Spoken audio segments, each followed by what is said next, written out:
those higher multipliers, which means you're higher up on that leaderboard.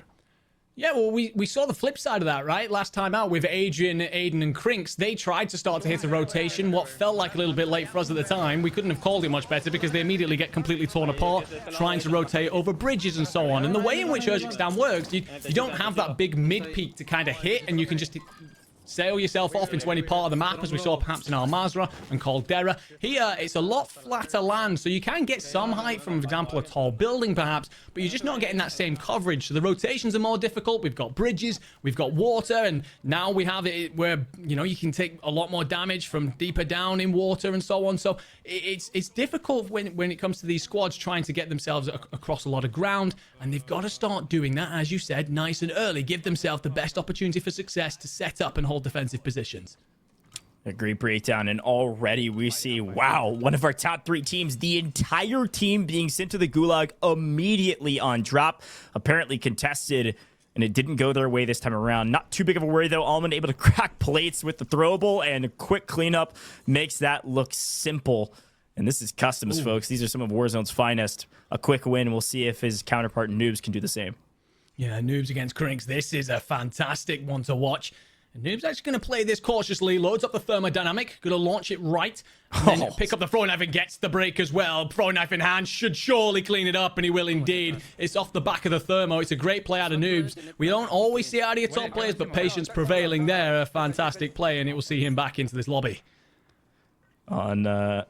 On site here with Deus Amir. I've seen some folks in the Twitch chat been cheering on a lot of our Mexico, streamers and competitors. If you're a fan of Deus Amir, let us know here in the chat. Really a big streamer when it comes to numbers and his presence in Mexico, and a lot of followers. But in terms of World Series of Warzone, was kind of an underdog. Like, a lot of people didn't know how they would perform, and they end up getting 4th, just dominating throughout the course of the competition. Just only a couple points behind our top 3 as well. So fun to continue to see them get invited to tournaments like this. Deus Amir is a great team. This is the exact same team they played with in World Series of Warzone, and so far so good. Taking down Corrupt, they've got player advantage.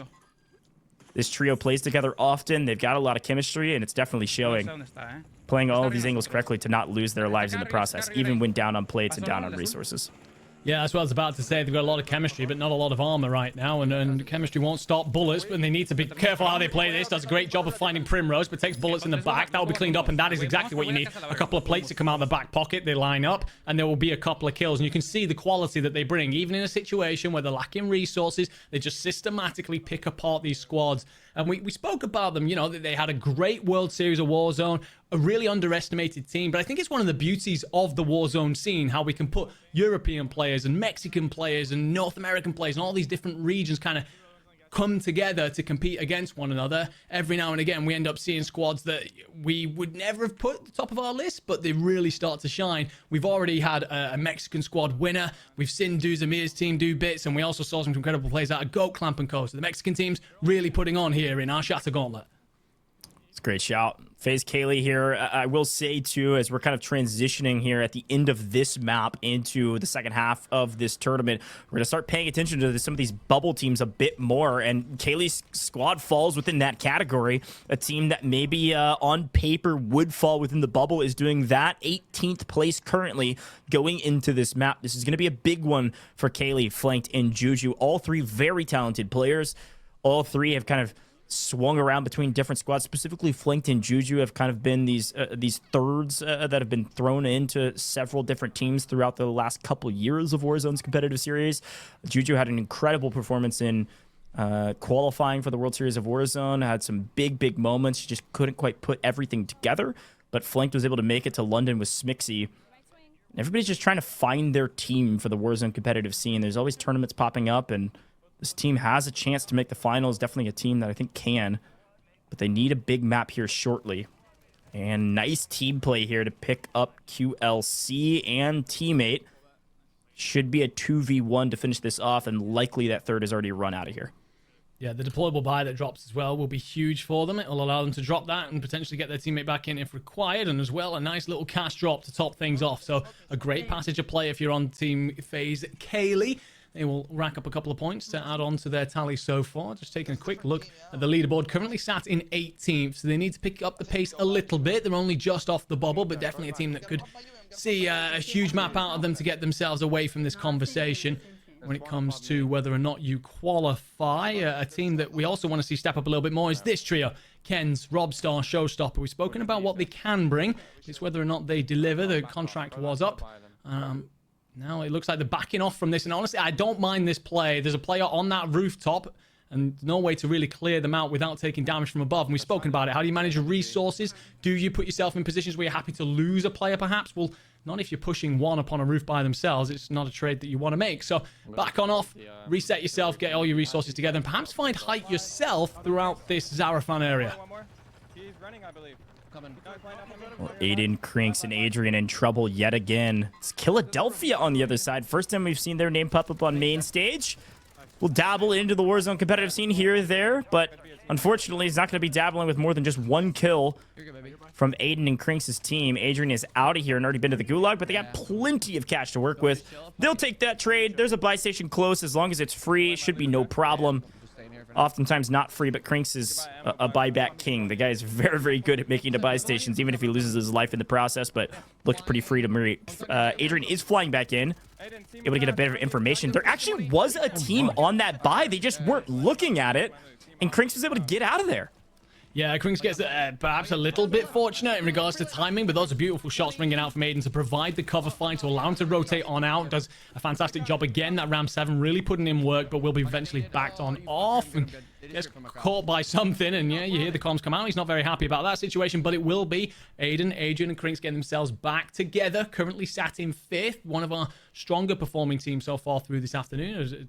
No surprise to absolutely anybody. And speaking of which, Noobs, Hisoka, Almond in a situation here where Noobs all by himself, teammates are down and out, but map 2, when they strung together a hell of a lot of points, how many times did we say that they were basically out of it? So yeah. Very much so a squad that can pull it all back together. Yeah, it's an odd note because, you know, this is oftentimes where we'd be getting really, you know, hype and interested around the fact that he's last alive. But because they're in second place with already almost 50 points on the leaderboard, this ultimately is fairly inconsequential. Like, obviously, they want to secure their spot into the finals after this map. The second half of the tournament will be for fun, just to see what they could do, practice even. This is an Urzikstan kind of named trio, as a trio that'll be competing in as many tournaments as they can get their hands on. They got second and third in total between the three of them at World Series of Warzone London, with Hisoka joining the ranks of Almond and Noobs. So it's like, you know, this is a great practice for them. As long as Noobs can get a couple points here on the board, which it looks like he's already got 3, they've qualified, and this will kind of be a fun note on how do we regain an Urzikstan, how do we keep getting experience and reps as a trio. So we'll continue to check out some of these other teams, especially the teams that are maybe down into the top, you know, maybe a little bit lower than the top 10 or so, to see what they're doing and how they can kind of perform. Yeah, exactly. We touched on it a little bit earlier on. What will teams do that are in very good positions? And I agree with you. I think that the best way of figuring out how you're going to act on game day is put in the reps while you've got some serious competition on your hands. And looks like Noobs and Co trying to figure out a couple of things. It will be an opportunity, as you said, to figure out how to regain. There are a couple of routes on these maps with hidden caches and everything else where you can kind of string yourself a really good regain position. So, again, opportunities to test out that kind of thing. Vision, Wars, Jammer, as a European, a trio that I'm definitely expecting big things from, but that's perhaps premature from Vision, who gets caught and he will be split from his teammates. Only one smoke in the pocket, may potentially have to use it. Teammates will cover and allow him to escape on out. And for now, crisis averted, but Jammer takes damage in the back as well, and a lot of pressure all of a sudden on this trio. This is kind of what I was talking about. Maybe a hair earlier than mid-game, or moving into the mid-game at the very least. This middle zone of activity, they're not as much worried about the kills right now. They're worried about getting into the best position to set themselves up well for the end game. Looks like they've got a couple already to name, and they're going to grab one of these major buildings inside of this POI and kind of center of zone. If you saw a glance at that map just a moment ago, the zone is nowhere near them in terms of the edge of zone. They are near dead center at this point, just fighting for position, and they are getting ripped after grabbing their newfound high ground. This is tough. And this team, look, we expect big things from them. Some of the biggest names. I mean, Wars is a massive name in the Warzone community, has hundreds of thousands of dollars earned. They're in 24th place right now. A really frustrating first 2 maps. So this is kind of a crucial linchpin moment in their tournament life. Yeah, a difficult one. And the man we're on board with right now has a lot to prove this year. Vision, last year he played with Jukies and Lennon. You could very strongly argue that he was their best player. Picked up 32 kills in their winning stage 1. Picked up 36 on their second in stage 2. Then drops and 20 kills in the 10th in the finals. The most on his team in 2 of those different stages. So really put on a performance, and then still sees himself pulled out of the team because Jukies and Lennon want to go back to playing with FIFA kills. So a year for Vision where it's like you took a step up towards the very tippity top of European Warzone. Should you have stayed there, or was that your peak? And I think that, you know, tournaments like this are an opportunity for him to prove so much. And it hasn't been their afternoon so far. But a team who have had a pretty good afternoon so far is Breadman & Co., who we're on board with now. I'm going to tag onto that and say another team that's had a frustrating afternoon is FaZe Swagg. After a difficult and frustrating loss last week, Booyah and Swagg come back, and instead of playing with Pins, they play with J Smooth, and they just got wiped in 25th place in the 3rd map. Not looking good to make it here into the finals. Still plenty of tournament left, still possible, but I don't know. Looking at FaZe Swagg to say, what can we change, what can we do? Booyah likely kind of leading the charge from the IGL standpoint. It's a conversation definitely to come back to when we talk about IGLs and people who've really shone, especially last week. But Breadman's in trouble here. That Semtex might catch. Skullface will fall. Breadman's had to back on off, leaving Joewo by himself. Joe gets cut down, and all of a sudden, what looked like a very good position for one of the best trios that Warzone have all turns to bits. Breadman having to back on off. It's away from the buy station that's nearby. It's pushing over towards City, and you've got a lot of buildings around here that could be dangerous to push toward. Thankfully, both of your teammates have gulags, but what looked like a relatively unassailable position all of a sudden falls apart, and Bread might check back and see if anyone's chased him here. If there's anything Bread's good at, it's picking apart teams systematically. Very slow, patient playstyle, just trying to grab some eyes around and wait on his teammates. A big win here from Skullface, by the way. Oh. Did he get that? He got that knock? I just assumed he would get it because we don't have one-shot snipers, but if the player's weak, out of here, see you later. Lethal going down. Breadman picks up one. I think he just cleaned up a knock. I'm not seeing a kill to his name, so I don't think it was finished up or otherwise, but that was wild. I agree. By the way, Joe, well, clearly showstopper. Skullface also wins his goo, so those teams are back in. Sorry, those players are back in, so this team will have an opportunity to get back together. It looks like Skull and Joe are hanging around each other and giving the comms out to Breadman. We love to see that. This is something that we spoke about happening previously. Whether or not you can get that eye from the sky. But I'm pretty sure that basically the situation from the comms looks like Breadman's in big trouble. He will pick up the suppression. Joewo falls in the background. That team is really struggling. As we start to talk about mid-game into late game, how a team's setting up. Well, if you're Joewo and co, it's not very well right now. I assume FIFA Kill saw this player on his left-hand side. There's somebody right behind him. I saw it on main stage. Maybe he didn't see it. I think he did. There's at least one player up the hill from him. But, you know, it's funny. So the jailbreak, for those that don't know, jailbreak, basically, you can utilize the jailbreak if your team is alive. Your players, your teammates can come back for free and you can utilize it. But if your team is full wiped, you do have to fly out into the gas and splat. So just keep that in mind, that the jailbreak is helpful, but it's not paramount. The unfortunate thing about that last moment, though, was Joe died right after the jailbreak kind of fulfilled itself. So with that being the case, Joe will not come back for free. They're going to have to buy him back. Yeah, difficult spot here potentially for FIFA Kill & Co. Team rotating into their right, a team rotating into their left. This could be very much stuck in a sandwich third-party type of situation. The PA that FIFA was looking to use to cut off a rotation couldn't be called in because someone else had brought one in, but looks like they've managed to get themselves across into the suburbs relatively safely. As we talk, 24 teams still left. And again, this is how a lot of these customs are working. A lot of teams sitting up once we've closed Gulag and start to hit the end of fourth circle, maybe even fifth circle, but all of a sudden it will explode into chaos. And you will see those numbers dwindle. This isn't a team we've seen that much of so far through this afternoon. Mutex and Co currently sitting in 14th, right on the bubble. They could do with a massive performance, and that recon drone's going to light up a few different players. Yeah, so this is an interesting zone. You know, it's funny. Anytime we talk about the in circles, we always talk about pieces of cover. You're not going to be lacking for cover in this in circle. No. There are so many buildings, which means so many teams still alive. Reminder, we started with 30 trios. We still have 24 trios alive as the Gulag's closing. Several more than the last couple zones because there's so many buildings. So those recon drones are absolutely giant. They are paramount for your success to mark buildings and actively comm where you know teams are at, especially if they have ultimate high. Some of the highest buildings in this area are the buildings you got to watch out for. They're going to grab some free picks, especially with those portable buys flying in. You're going to be shooting portable buys out. You're going to be shooting floaters out that get bought back. Ultimate high is everything. And right now, Mutex's team is not inside this next zone. They've got to move, and their comms are flying, talking about where the rest of these teams are.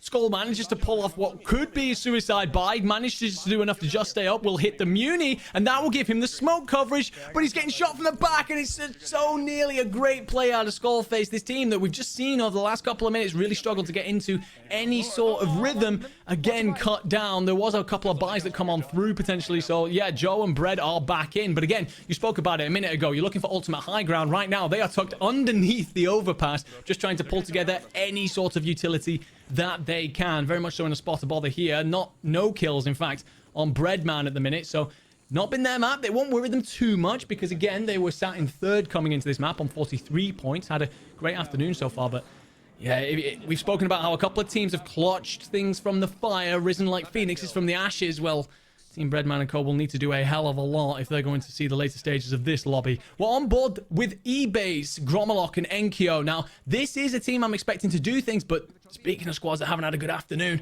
they are currently sat down in 25th place, just 8 points between them. Really could do with a great map, but they're in a decent position here when we start talking end circles. Let's start talking about Phoenix, flying out of the ashes here. Ebates, I think he announced his retirement from Warzone Comp. Now he's back. I don't know what's going on with this guy. I thought he was a podcaster. What the heck? Doesn't have a kill to his name either. Come on now, Ebates. I know he's kind of playing anchor for this trio. You shouted out Inkyo and Grom in so many different tournaments. Very, very talented players, French players that Ebates is paired up with.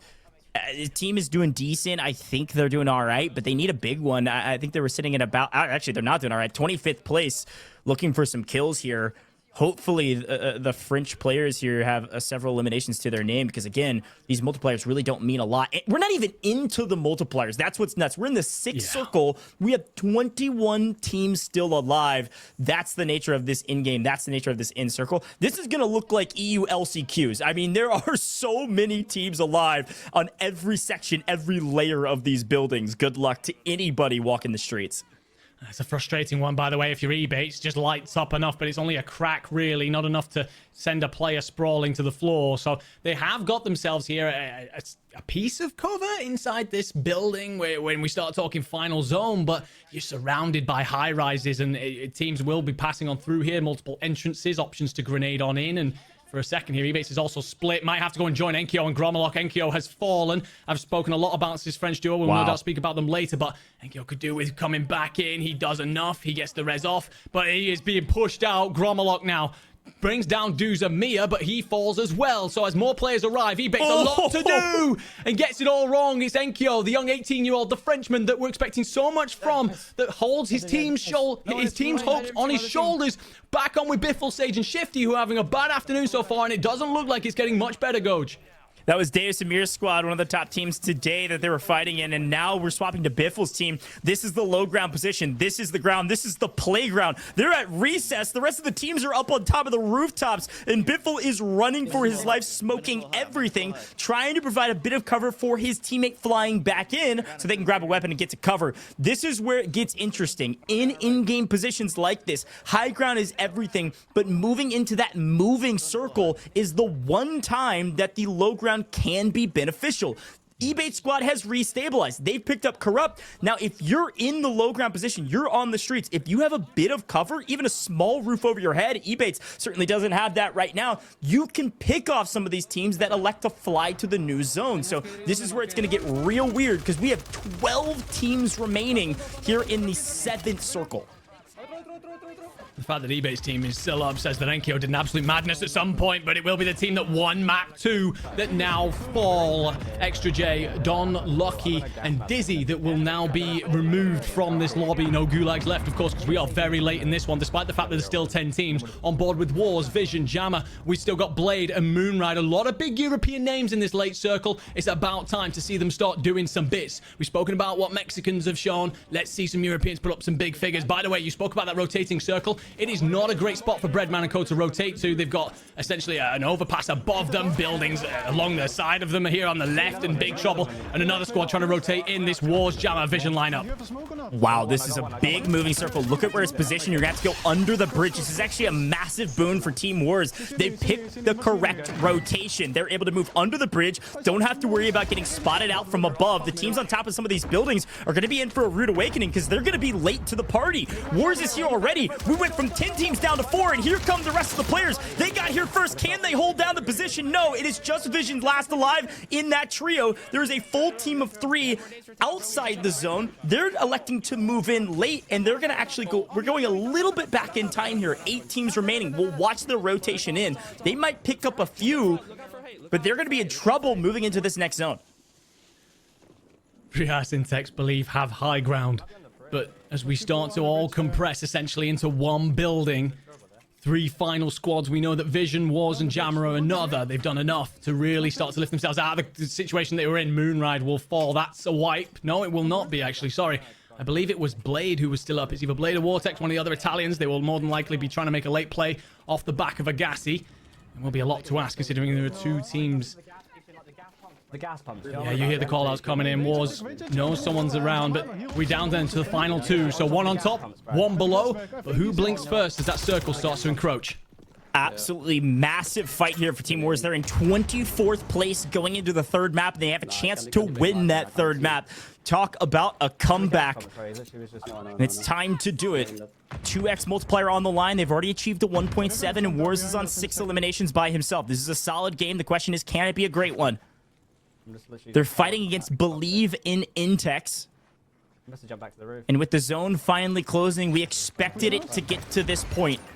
Not another zone to work with. It's going to be a fight in the gas. It's going to be a 3v3. Both teams have all 3 alive, but who has the resources? Who's willing to push the gunfight? It's Wars. He takes down Believe. He gets the cleanup. 1, 2. Where's the 3rd? Adios, Wars. There's one the last alive, and it's all up to Jama, and he is able to do it. Jama, Vision, Wars, 17 elimination victory. That's a 34-point game for the gentlemen. They made it look textbook. They made it look easy, and it was because of 2 reasons. 1, because of that moving zone. They were able to move under the bridge, and 2, because they made that rotation early. Yes, absolutely. They do a great job of making sure that they smoke themselves across that open zone, because I spoke about it. I was worried about the coverage from